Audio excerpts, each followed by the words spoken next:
killed my first 3 tomato plants in a single summer, and 2 of them weren't even my fault. They got swarmed by aphids before I knew what was happening.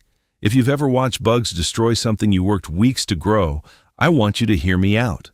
Because in the 20+ years since, I've never had another pest problem, not one season. And I did it without a single chemical spray, on a budget, in spaces as small as a kitchen windowsill. The trick isn't killing bugs. It's building a garden they don't want to visit in the first place. Let me show you exactly how. And stick around, because at the end, I'll share the one thing I mix up once a week that keeps my plants too healthy for pests to bother with. Here's the thing. 20+ years of growing my own food, and I have not had a single pest season in any of them. No aphid swarms, no whitefly clouds, no chewed-up cabbage. And I never reached for a chemical spray to get there.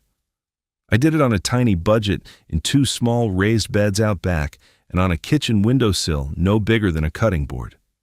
My mentor Gloria has run the exact same system on her San Francisco balcony for over 20 years, all in containers, and her plants are spotless too.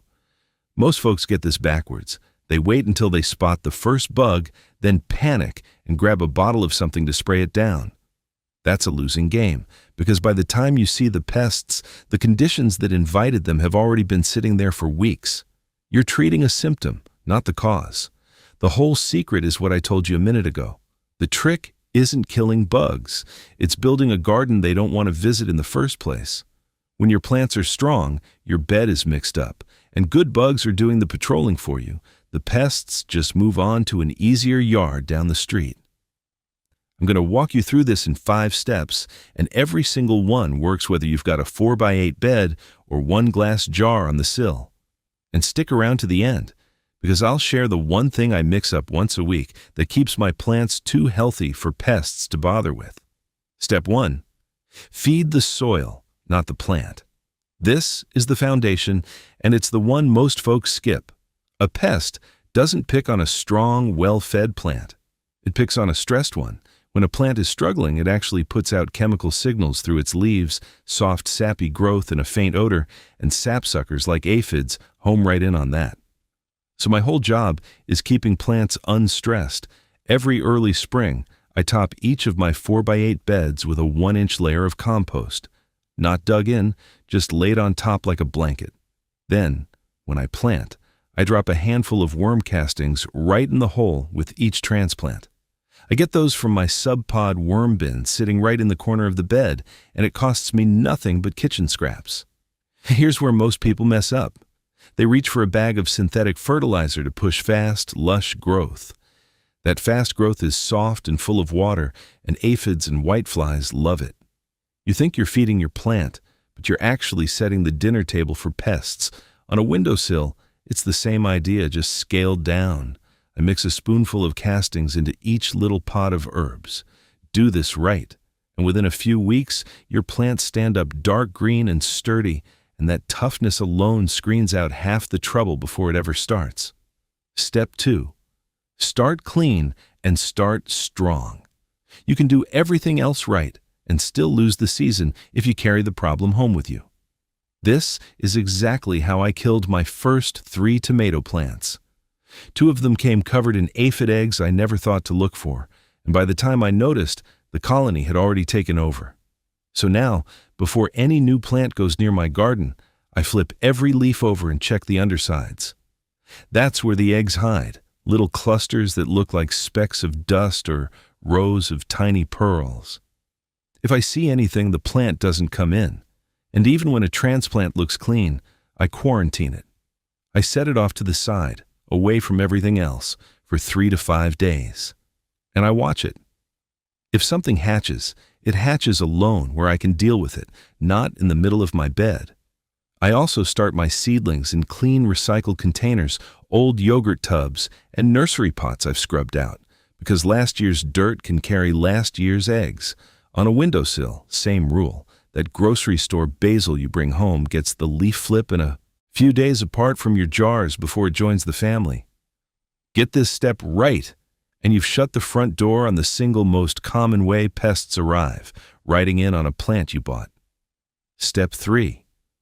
Mix up your plantings.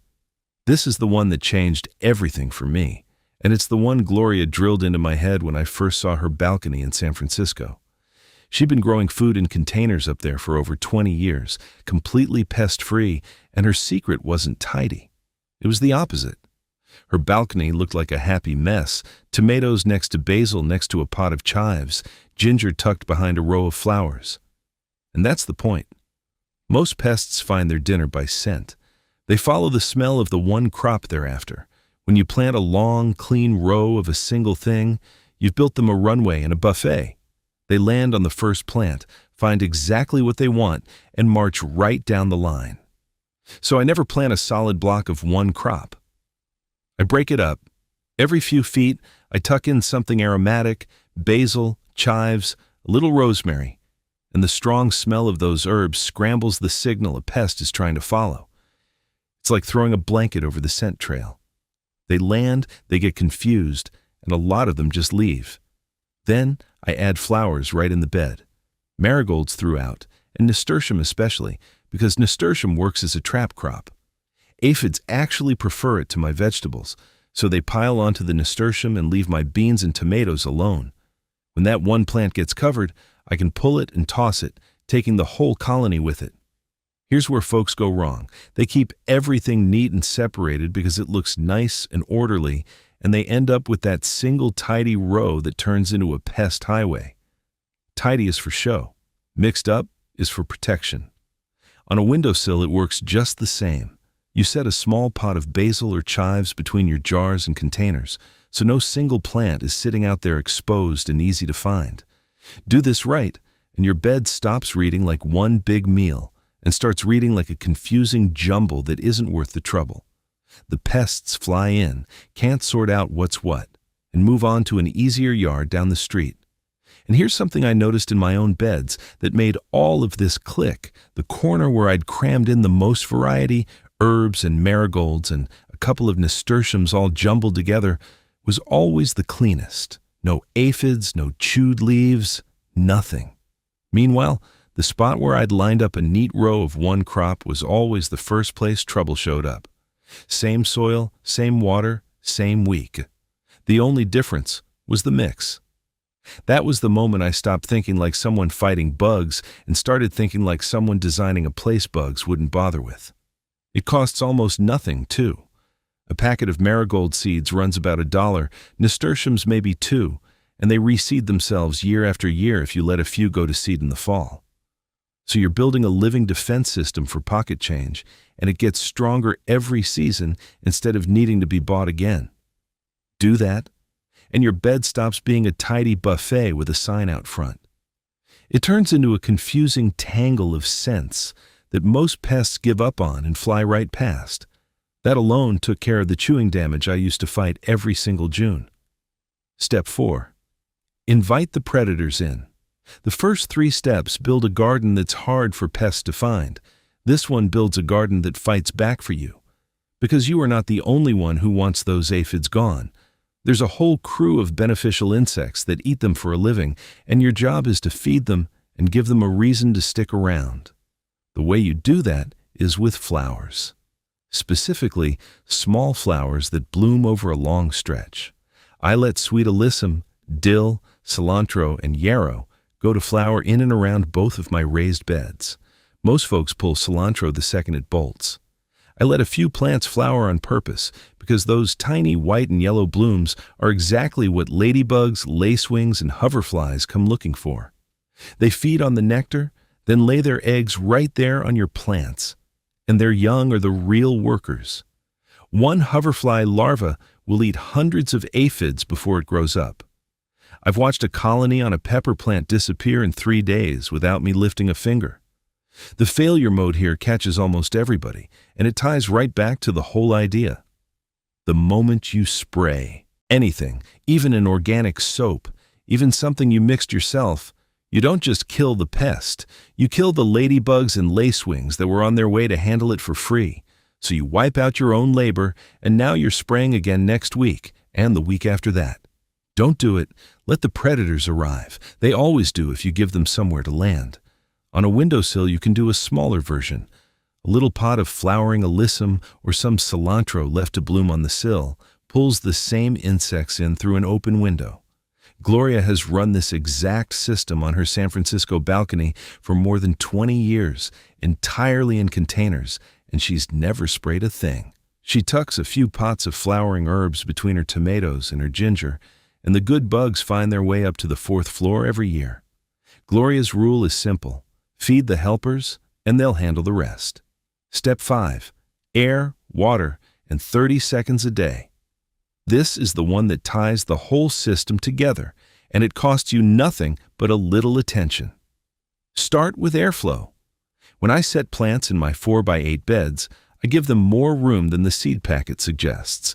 A tomato gets a good 2 feet on every side, peppers about 18 inches. Crowded plants trap still, humid air around their leaves, and that stagnant pocket is where pests and disease both get comfortable.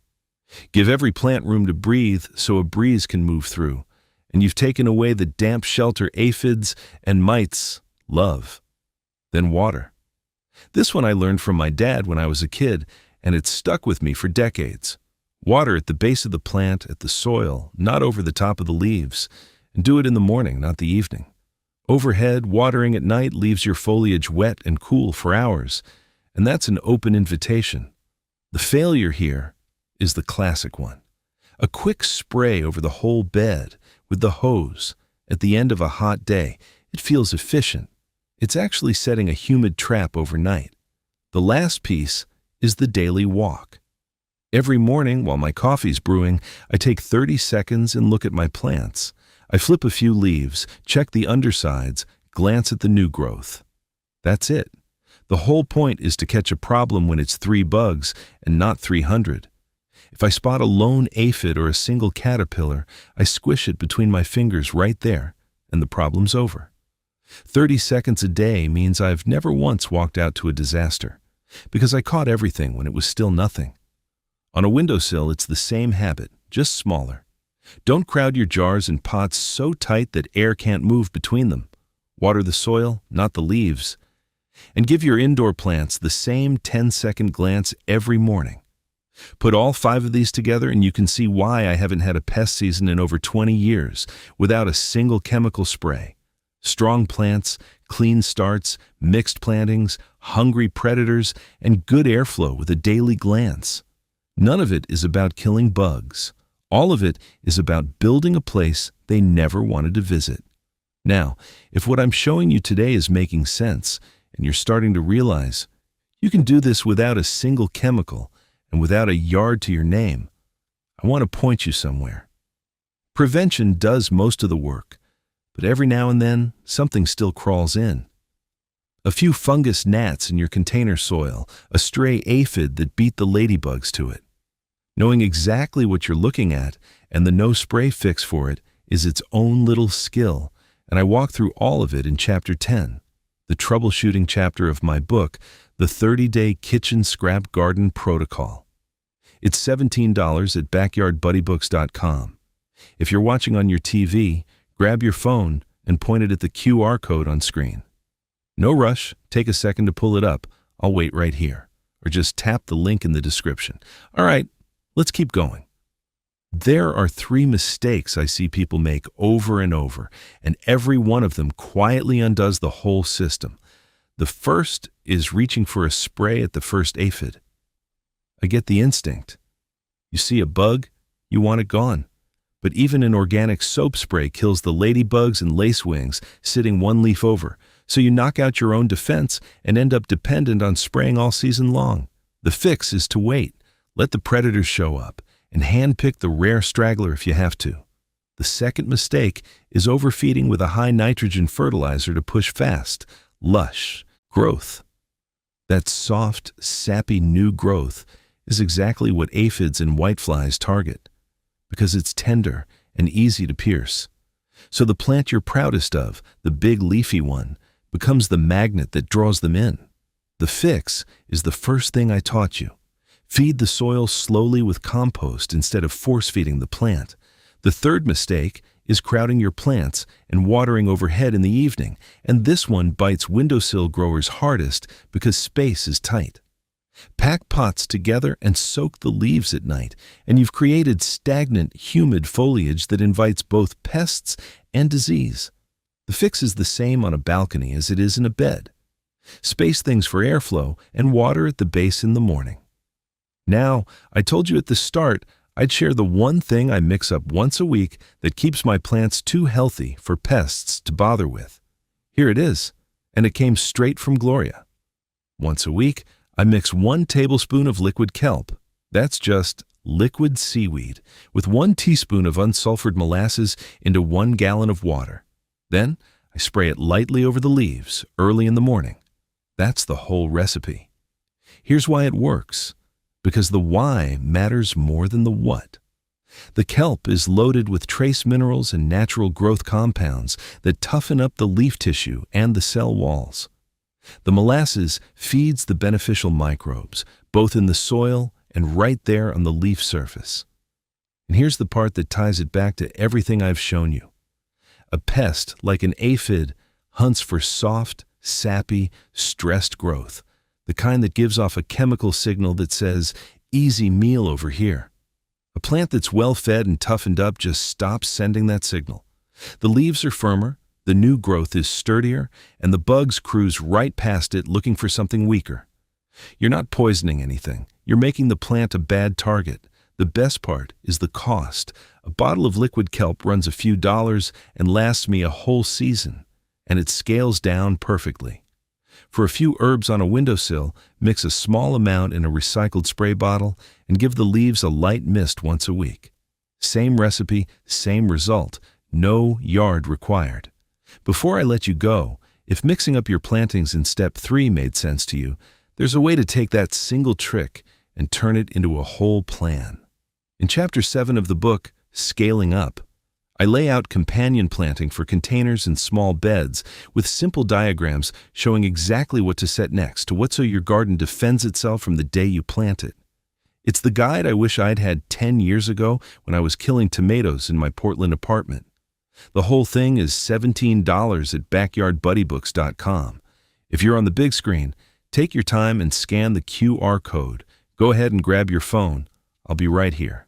Or the link's waiting in the description whenever you're ready. So that's the whole thing. 20 plus years, not a single pest season, no chemical sprays, on a budget, in spaces as small as a kitchen windowsill. I never beat the bugs. I built a garden they don't want to visit in the first place, and that changes everything. If you've ever felt like your thumb was the opposite of green, I promise you can do this too. It's the same simple work Gloria's been doing on her balcony for over 20 years, one healthy plant at a time. Down the road, I'll walk you through inviting the good bugs in close-up, because watching a single hoverfly larva clear an aphid colony is something you have to see. For now, pick one thing this week, just one. Mix up that kelp and molasses spray, or tuck a single nasturtium in beside your tomatoes as a trap plant. Start there. Then drop a note in the comments and tell me which step you tried first. I read every one of them, and I'd love to hear how it goes. Until next time, keep growing your own food, my friend.